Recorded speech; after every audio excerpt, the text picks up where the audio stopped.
can't just be, he's a bully, he's a piece of shit, I hate him. Why is he talking about this publicly? If you're going to come out and say that you have a really deep-seated hatred for one of the two people running for president, you're going to express yourself about it and alienate 50% of the country, which it seems like it is. You're going to have to do better than that. You should have some specific things. Like he did some real estate deals with people in New York. Let me tell you what he did to blow. I would love to hear it. He did this and that.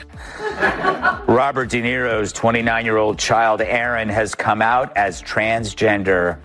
When the press asked her for comment, she said, "You talking to they, them?"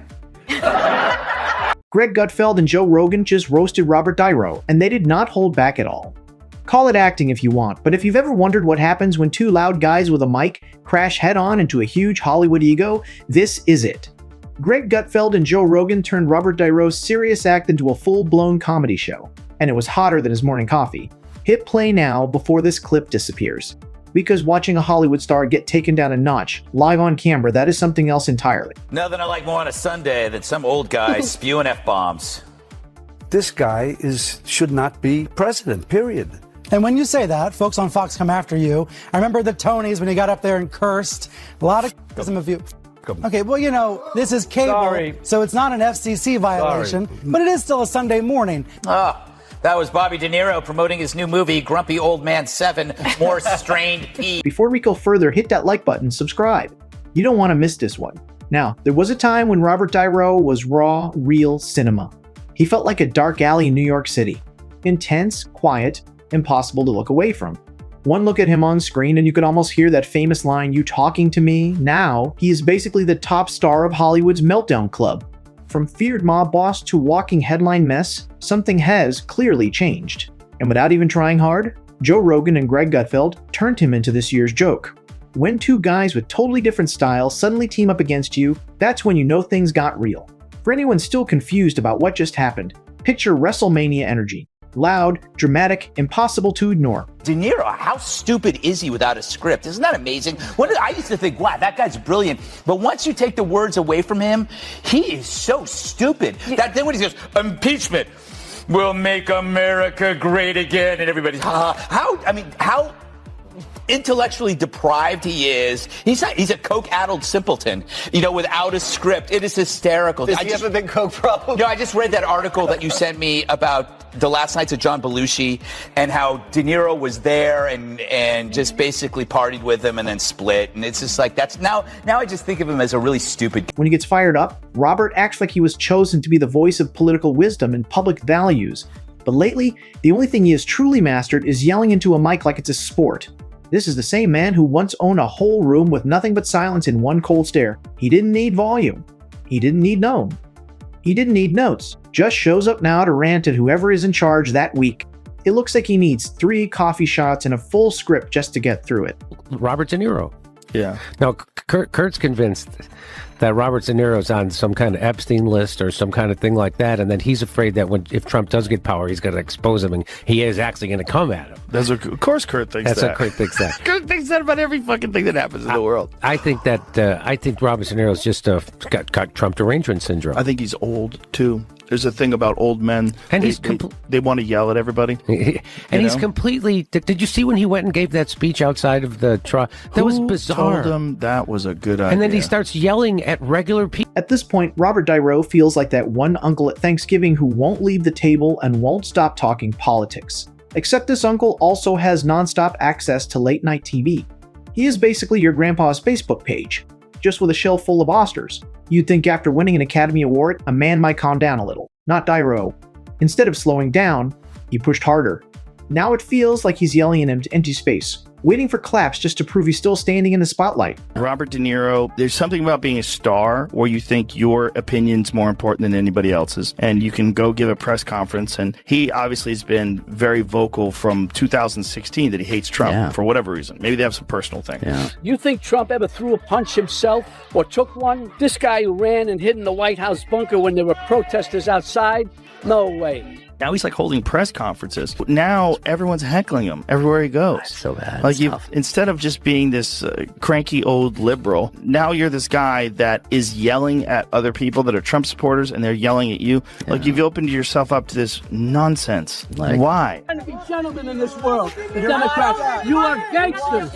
You are gangsters. Now hit that subscribe button and make it glow like Robert's rants. Now, between wild conspiracy theories and elk meat recipes, Joe Rogan, who already loves poking fun at people, simply could not let this one go when Robert Niro basically puts himself on display, soaked in smugness and slowly spinning over the fire of his own fading fame. What exactly do you expect to happen when a man once known for quiet intensity suddenly becomes the loudest voice in the room? That is not growth. That is a cry for attention. Rogan didn't even need a long rant. Half the joke was just the confused look on his face while listening to Niro try to sound dead serious about anything that happened after 1999. That reaction alone could fuel weeks of jokes. And then there's Greg, whose whole brand runs on sharp sarcasm. Niro basically served himself up like an all-you-can-eat buffet of awkward moments. And Greg grabbed a plate. It's like watching someone proudly wear their own meme on a t-shirt. After Niro's latest public meltdown, you can almost hear Greg thinking, well, Hollywood's grumpy grandpa just clocked in again. These days, Niro acts like he's running for the title of America's most self-important man. But nobody is handing out that award. The only real response he's getting now is the sound of collective eye rolls. I think that's starting to affect Hollywood a little bit, to where now if you look at the most successful people, it is the realest people. People might not even like, say, a Donald Trump, but people are gravitated because they think, hey, man, this is him. This is real.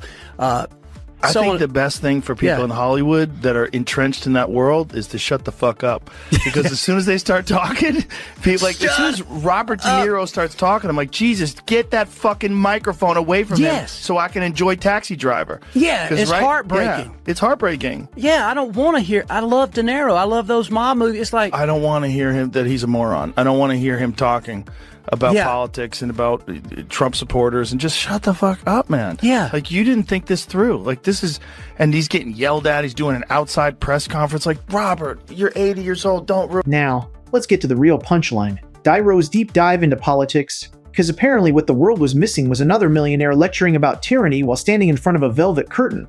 He'll post about climate change from a smartphone made overseas, then hop into a chauffeur-driven car on the way to some fancy getaway. And somehow that gets framed as bravery. Nothing says revolution like sipping a $500 bottle of wine while scolding the middle class for not being enlightened enough. And if you think that's peak irony, just wait. This is the same actor who once vanished so completely into roles that you forgot who he even was. Now he just plays himself. Louder, angrier, desperately fighting to stay relevant long enough to finish a thought on live TV. These days, he's holding on to fame like it's the last cannoli at a mob wedding. If there were an Oscar for least self-aware use of a public platform, he'd win it 10 times over. And he'd probably still thank Martin Scorsese in the speech. This is what moms call bad language, or what producers call great TV. The plan, get an irrational figure at peak derangement and goad him into snapping. It's like cabaret for the chronically obsessed. It's like when you were a kid and would pull wheelies on Old Man Johnson's front yard. Finally, he just cracks. He's holding a spatula, chasing you around in his open robe. That's the De Niro CNN business model in a nutshell. Money for nothing and clicks for free. Of course, the real story is how accusations of Trump's nutty behavior always ends up with the accusers acting nuttier. De Niro calls Trump crazy as he goes crazy. The real tragedy, he's starting to look like a joke of his own characters. Every time he speaks, it feels like an actor doing improv with no script, no direction, and no idea where it's going. You almost expect him to start yelling about something totally random and switch accents halfway through the rant. In record time, he went from feared mob boss energy to that one loud guy at a wine tasting who won't stop arguing. And honestly, Greg and Joe Rogan didn't even need to twist the knife. Niro was already doing the damage himself. They just point at the cracks and let the audience connect the dots. Because when someone turns into a joke of their own past greatness, you don't even need jokes, just a mic and a spotlight, and he gave them enough material to last months. There's a big difference between aging with grace and going on cable news sounding like you're mad at your TV remote. The man who once defined quiet movie intensity now just growls through interviews. In under 5 minutes, he basically gave a masterclass on how to go from legend to living meme.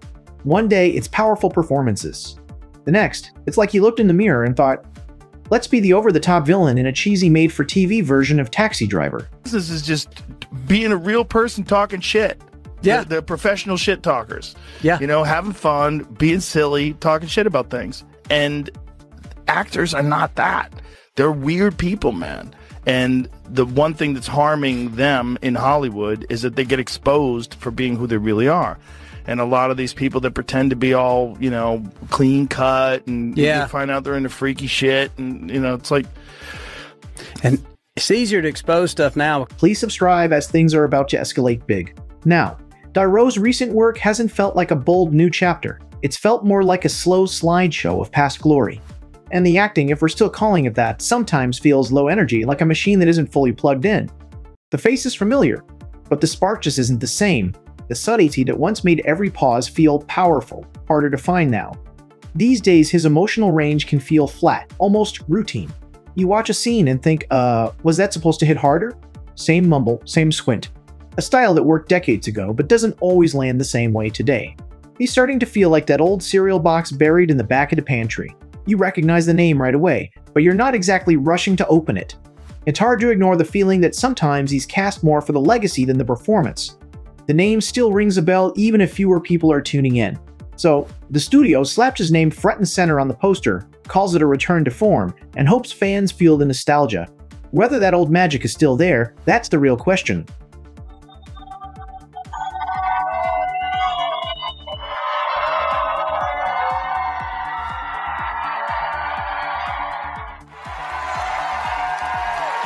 It's no longer down with Trump. It's Trump.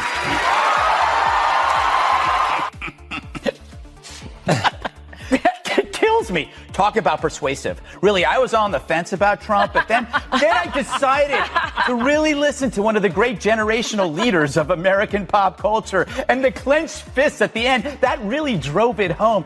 It looked like he was pressing a 2-pound weight in a Jenny Craig commercial. Oh, my God. Look at it again. It's so cute. It's like he found out the restaurant serves. But it's the lectures that really push this tragic comedy over the edge. Like the ghost of old internet fights brought to life, Niro, who once made his name playing violent criminals with their own twisted code of honor, now spends interviews ranting about ethics and morals.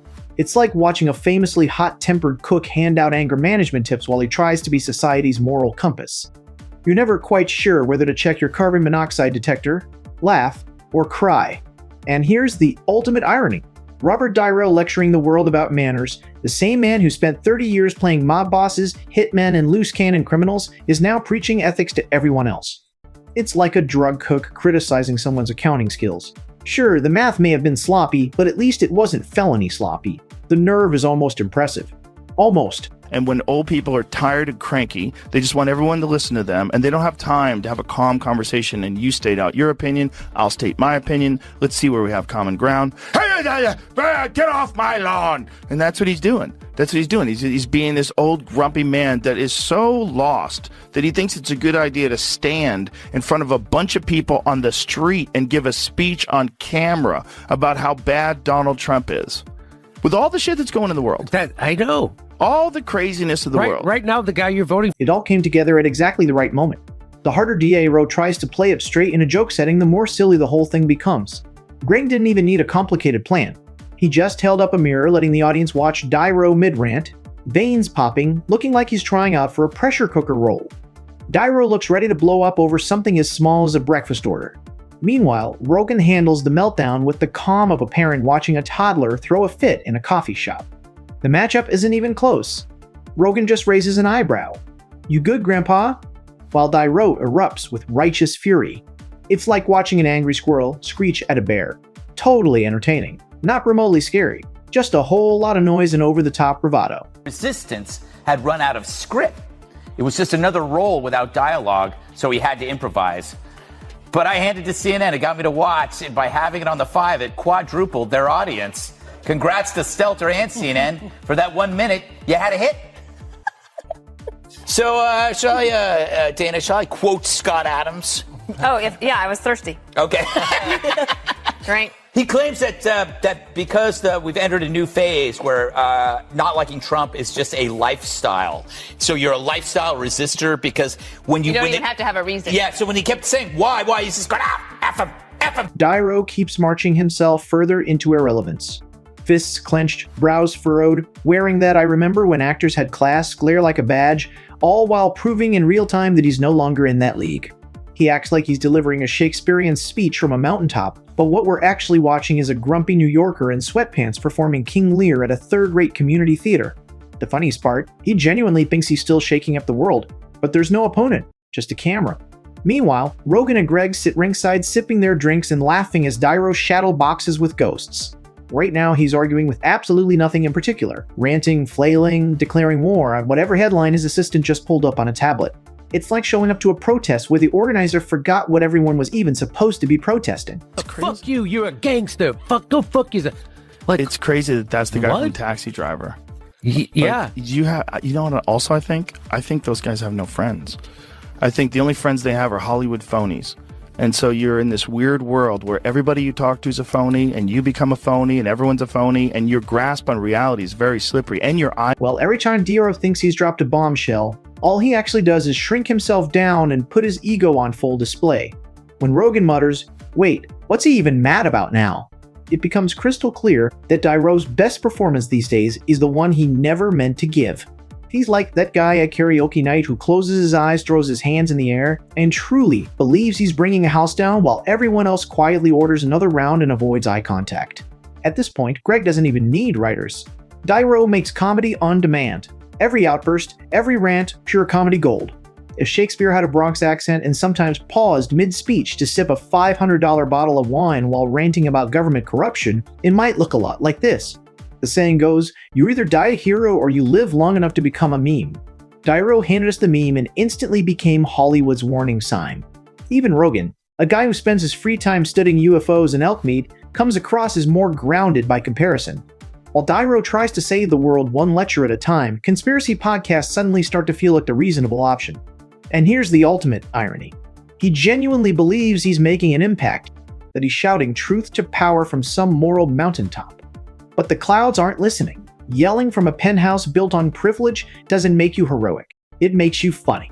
If irony were money, Niro would be even richer than he already is. So here we are, two men.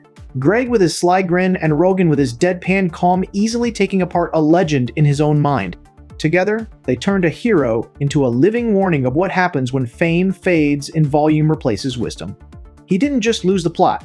He yelled at anyone who wouldn't clap, set the whole thing on fire, and called it art. The man who once owned a room in total silence simply cannot stop talking now, and sitting through his rants has become more tiring than the performances themselves. But credit where it's due. If Niro is still committed to anything, it's commitment, just now to crankiness. Hollywood has a grudge, and he's the megaphone. Bravo, Bobby. Break a leg.